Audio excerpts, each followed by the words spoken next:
Hello, chess lovers. I have something interesting to share.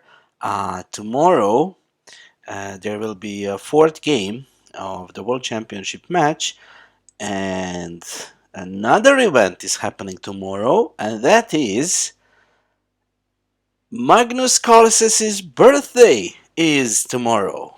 Yeah? And why is this important? Well, maybe it's not, but from my experience, players tend to get unlucky or maybe emotional, or I don't know what happens, but I have heard this story many times. On a player's birthday, he loses.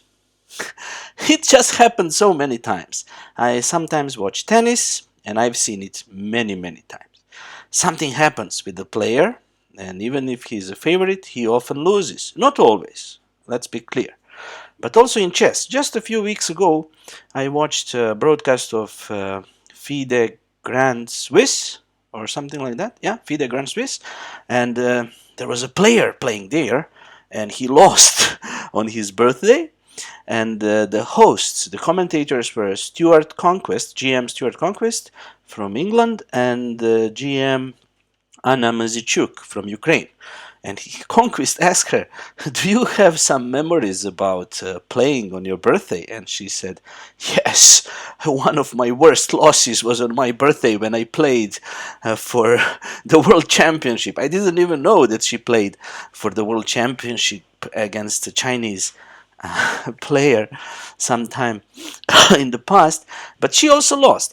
And I've heard this so many times. Unfortunately, I cannot recall the exact instances, so I cannot back up my claims.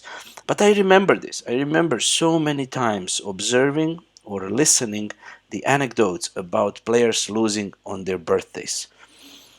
Is Magnus Carlsen so strong that he can overcome this hurdle, this tradition that many people stumble in their important matches when they have to compete on their birthdays? We will find out tomorrow. Maybe he is above this. We'll see. But maybe he'll get emotional, or I don't know. We'll see. Um, Maybe he wins tomorrow and I will look like a fool. But maybe he will lose and then I will look like a genius. So who knows? I don't claim that he's going to lose, but I just wanted to remind you that there is this strange tradition of people losing important matches in different sports on their birthdays. Okay, and since I just didn't want to make a video where I just talk, I also chose to show you one of the positions from my games. So in this position, I was white, and maybe you can try and think, what would you play here? So if you want, you can pause the video. Alright, I hope you did that. So, there are two ways to proceed. One is clearly strong, which I didn't do, and I was shown this by an engine. So I'll show it's prosaic, but strong. So knight check, king h8, knight g4, bishop g5, knight e5, winning the c4 pawn. So that's computer's recommendation. Because this pin doesn't work, we have knight f7 and queen f7, rook f7, rook takes, rook checkmate. But let's go back. Why did I choose this position? Because when you see my move, you're gonna fall off your chair. So check again and see if you can guess what I played here. So I will just make a short intro. My opponent had a big time advantage. It was a young girl. She was in her early 20s, and she had maybe, I don't know, I was under 20 minutes, and she had more than an hour on her clock. But after my next move, she thought for so long that our clock times almost equalized. And now, lo and behold, this beauty of a move. Queen e7, placing the queen on a square which is guarded by the bishop. Yeah, that's what I did. It's not the best move. The best move was knight h6, but this move gives white some advantage. So what's the idea? If she takes my queen, I give check, and the king has to move, and of course I um, recover the material deficit. But now her king is pushed to the side, so there are checkmating ideas on the back rank, and that's why I can win a pawn or two after rook f5.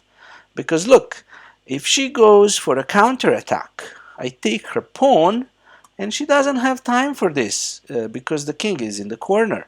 If she takes, I checkmate her. So she has to do something with the back rank, but then I can mop up the pawns. Rook c5, rook takes, and now I don't take because then she takes. I can do that too, but better a4 in between move.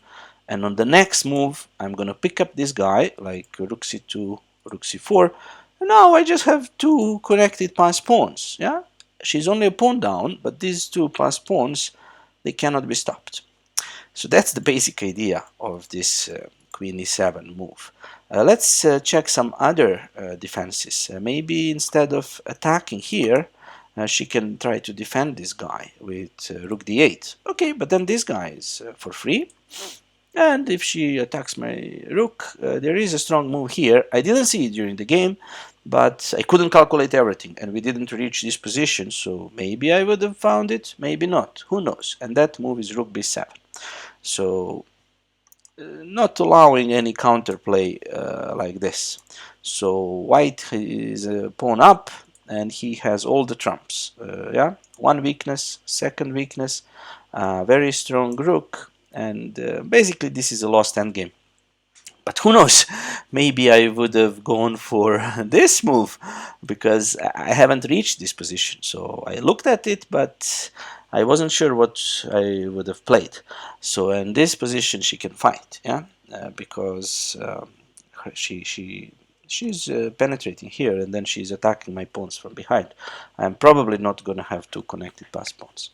And let's see what happened in the game. After queen e7, she thought forever and made a mistake. She played a rook here, and now after this check, she is forced to capture because if the king moves, knight comes in, and after this, yeah, those are some really terrible pawns, and that is one endangered king. And if I remember correctly, she attacked me, and I set a little trap, and she fell for it. She offered the exchange of rooks, but this was the end of the game.